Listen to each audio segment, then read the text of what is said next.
Good morning, friends. It is June and we have the full moon this Saturday, and things are going on here, but not at the pace that I would like. So I still have all of my vegetables and all of my flowers not yet planted.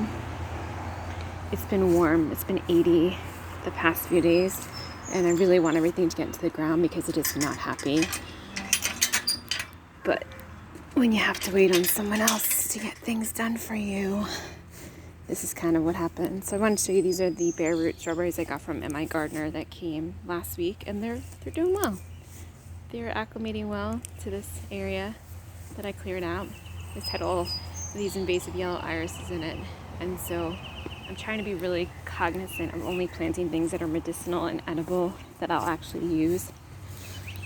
And I was checking out my elderberry today, and I was a little disappointed because it bloomed so early and we didn't get great pollination, so which means we're not going to have a lot of berries. So we had a crap load of flowers, and my plan was to let this plant all go to berries, and then to let the American, I was just going to harvest the flowers because it's so hard to harvest off because it's about 9 feet tall. Even with me trimming it, it grew even taller than it was last year. So, and I think I'm going to take the flower off of that one so it will go into producing it bigger and rooting better. You could see the blueberries are forming nicely, so we have to cover these because the birds typically always beat us to them, even with them covered. The strawberries too. But you could see the bed progress. This is not exactly how it was going to be, but this is what the engineer husband has set up for now. Here's some more of the bare root new strawberry additions we got. These ones are red. They are ever bearing. So the plan is that this side of the trellis will be the cucuzzi and the trumbosino squash. Last night he got some cucumbers in the ground because they are struggling, and I had 1, 2, 3, 4. It's 7 plants, and I only have 4 that are surviving right now. So that's a little worrisome. I didn't have great cucumbers last year either, but you can see the sage, like all of the medicinals are looking great. The marshmallow, the sage, this is chamomile I replanted over here, some geranium, the lovage is gonna bloom, the astragalus is looking really good, the meadowsweet's gonna bloom, we've got some jewelweed here, the honeysuckle's gonna bloom soon, and here we've got some arugula I planted. It looks like it's getting ready to bolt, which is disappointing because I literally got no harvest out of it, and it's already bolting. But time will tell what happens. I don't know. It's another rough year in the garden. The fennel is really tall though. That's a volunteer tomato back there. I plucked off some of the flowers on some of the onions because I don't want them to flower. I want to actually have a bulb. But you could see there's some garlic scapes on the garlic, so I can harvest those. I'm going to actually probably put them in with the chive blossoms in apple cider vinegar. But this bronze fennel is really tall too. This is an asparagus that's going to seed. I'm hoping that is a cucumber volunteer, because then I can move it over there. There's another tomato volunteer. This is where I put the bunching onion and the leeks, but the wild spinach tends to grow in here, so I'm just trying to keep it at bay because onions don't like competition, and the wild spinach kind of gets a little overgrown and you can't really walk through here. So I did put some chamomile in here. I did put some string beans. I don't know, this one doesn't look like it's gonna live. That's unfortunate, but that one is. I had trimmed them because they were kind of leggy, but they were not happy to be trimmed. So note to self, never do that again, because it did not work out so well. I thought they would bush out and be happy, but they didn't. They just started shooting leaves from where I trimmed them. So the broccoli and the romanesco is looking good. I actually have a head formed on that large cabbage. That's a large cabbage, giant cabbage variety from Baker Creek. It's my first time growing that, and I wasn't sure. I thought it was going to bolt, but it looks like it's forming a head, so I'm happy about that. We've got more garlic and onions in here.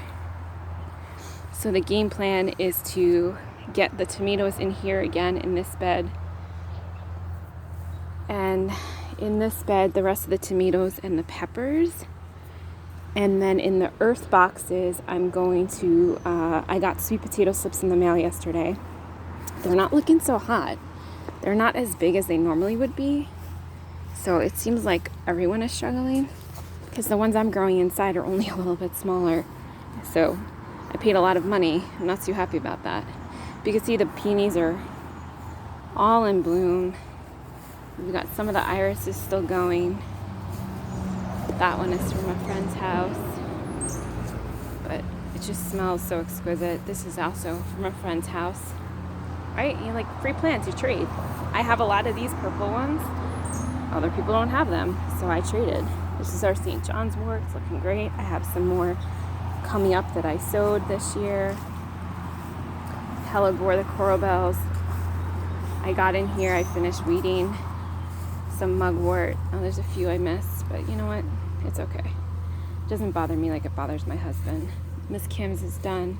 This crepe myrtle looks a lot better, I think because it's getting more water than the one in the front. I was watering in the front and seeing all the deer damage. But luckily back here, I just have to deal with insects. Because there was some aphids on those lilies. There's some aphids on my honeysuckle. But there's lots of beauty to still appreciate. This knockout rose. I'm really hoping that my husband moves these solar panels and I can put the squash here and maybe some tomatoes. So please send good energy my way that my husband does that.